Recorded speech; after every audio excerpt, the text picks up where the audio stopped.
Hi, my name's Phil. I like talking about politics, and in this video I'd like to discuss the latest on the Dominic Raab bullying investigation, which is close to conclusion, according to a report in The Independent, a report which quotes a senior official as saying he's toast at the end of this. But first, if you'd like to be notified of daily news and politics, please subscribe to the channel and click the bell notification icon. So Boris Johnson is not the only Tory MP facing an inquiry that's taking way longer than originally thought. It's like nothing runs on time in this country, even the Tory sleaze train. Deputy Prime Minister Dominic Raab is facing an investigation, just like Boris Johnson. It's taking much longer, and for the same reason as Johnson, the overwhelming mountain of evidence against him that needs scrutinising very carefully. Just as with Johnson, Raab is also claiming that he feels he has done nothing wrong.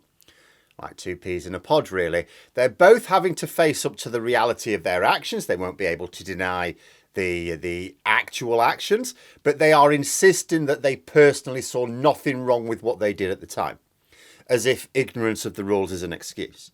Were that true, everyone could try it. Yes, I did threaten the bank teller with a sawn-off shotgun, Your Honour, but I thought a loaded firearm was a suitable equivalent to a bank card. I genuinely believe that I was within the rules at the time.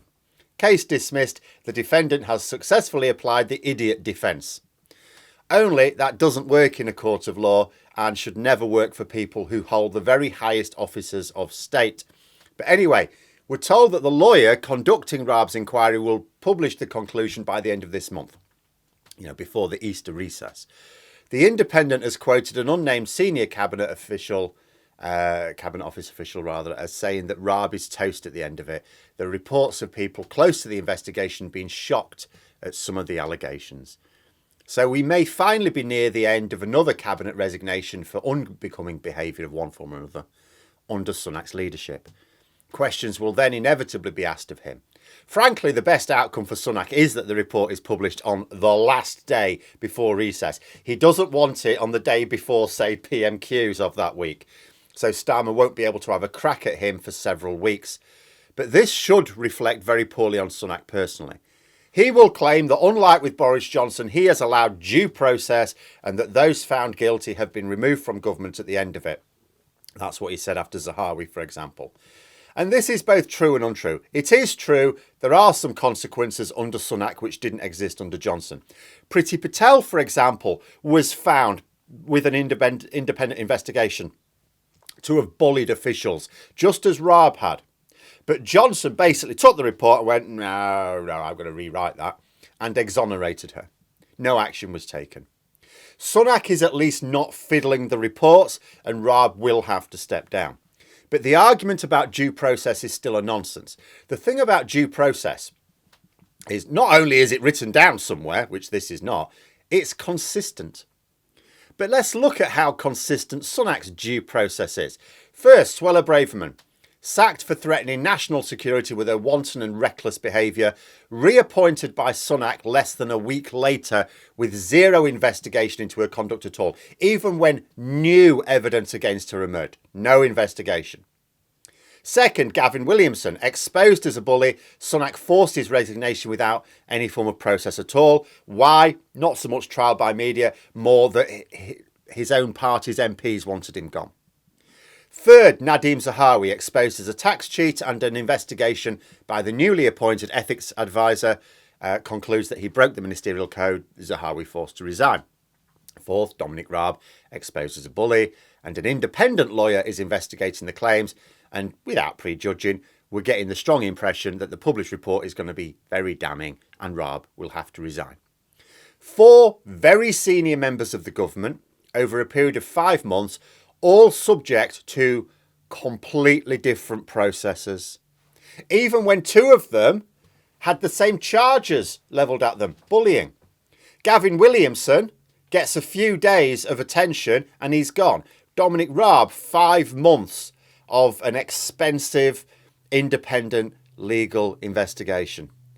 There's nothing consistent about it at all. If you're going to claim the importance of due process, you at least need to have one. You can't just make up a different due process on a case-by-case basis to suit yourself. Then there's the question of judgment. Even if Sunak claims that these are all transgressions on the part of others, he's going to come under the spotlight for two serious errors of judgment on his part. First, he appointed them to senior positions. Now, if you accidentally appoint one bad egg, I mean, you go, okay, well, that's unfortunate. But you appoint an entire barrel of rotting eggs, you have to question how robust their process was for getting the right people into the government positions. Secondly, Sunak's personal defence relies upon him saying that he wasn't aware of the transgressions when he made the appointments. But that doesn't seem credible. Everyone knew about Braverman's issues. It was plastered all over the news when Liz Truss sacked her. People knew about Gavin Williamson and Dominic Raab's bullying as well. They were well known within the government, even if not in public. Tory MPs knew about it. As for Zahawi, his tax investigation was so well known that I knew about it. That was very public. Months before Sunak appointed him. I appreciate that Sunak didn't have a huge amount of choice for his cabinet. I'm not naive enough to think that he genuinely had his pick of the MPs. But the public think that. You know, I mean, I'm aware he became the leader of a fractured party, multiple factions all pulling against each other. He cannot afford to leave any one faction out in the cold because they will sink him. So he had to keep them all sweet somehow. And you can sort of see people like Braverman and Raab, they have a following in Parliament. You can sort of see how he sort of would want those in his cabinet. Although Sunak had no real excuses with Zahawi or Williamson. As far as I can see, they were genuine picks. He actually wanted them in his cabinet. It wasn't for the purposes of balancing the cabinet. He actually wanted them. He was careless in not recognising the danger. He is presiding over a party which has been in power for a decade. The economy's buggered, public services are buggered. The Labour Party are once again taking the election seriously, going to great lengths to appeal to key voters. You know, so whoever would be leading the Conservatives at this point would already be up against it. You know, Sunak may have been too young to have cared much about politics during the last years of John Major's Conservatives, but you would think someone would have tapped him on the shoulder and told him about the serious damage that Tory sleaze did to that government's reputation. I mean, I actually thought someone had, because when he became Prime Minister, his opening speech was all about governing with integrity. It's like he understood the importance. But maybe he just thought he was distinguishing himself from Boris Johnson and failed to recognise it's not all about the leader. Other senior government ministers are all part of that public view as well. John Major, for example, he wasn't personally involved in any of the Tory sleaze scandals of the 90s. Although we found out about a few questionable behaviours later on. Where Major suffered was in defending colleagues who should have been kicked out the airlock. Sunak's done the same thing. For all of his due process, which isn't due process at all, he has allowed them to continue in their post despite the overwhelming evidence against them, while the process drags on. Like in other professions, you will at least be removed from certain duties while that investigation goes on. It doesn't prejudice the investigation, doesn't presume your guilt. It's just taking precautions. It would be different if the evidence against some of these cabinet ministers was weak, or if it was coming from a small number of sources, then you would say, okay, have the investigation, but I'm not satisfied there's strong enough evidence to remove them from their duties in the meantime.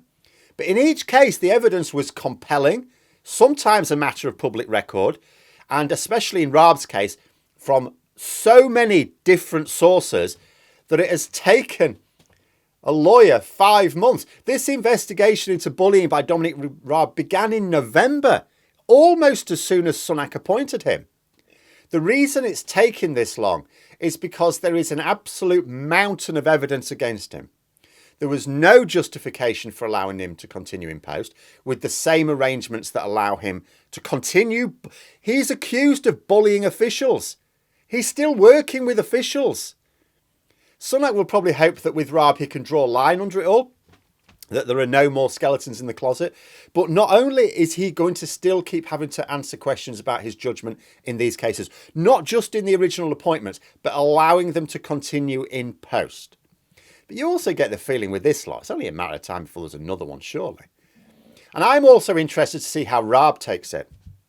Do you remember when Boris Johnson had to sack him as Foreign Secretary after his abject failure over the fall of Kabul? I gather Johnson wanted him gone completely. It was supposed to be a proper sacking. But Raab was having none of it. And there was a very lengthy negotiation in 10 Downing Street. In the end, Johnson had to keep him in cabinet. It was a demotion to Justice Secretary. but still had to retain him as Deputy Prime Minister. So Dominic Raab ended up with the title Deputy Prime Minister and Justice Secretary, to soothe his ego. Now ask yourself why that was. Why couldn't Johnson just sack him? Because Johnson feared that Raab could cause a lot of trouble for him on the backbenchers if he wouldn't go quietly, and he wasn't going quietly. Well, Sunak isn't really in a stronger position than Johnson was at the time. He's working hard to prevent rebellions.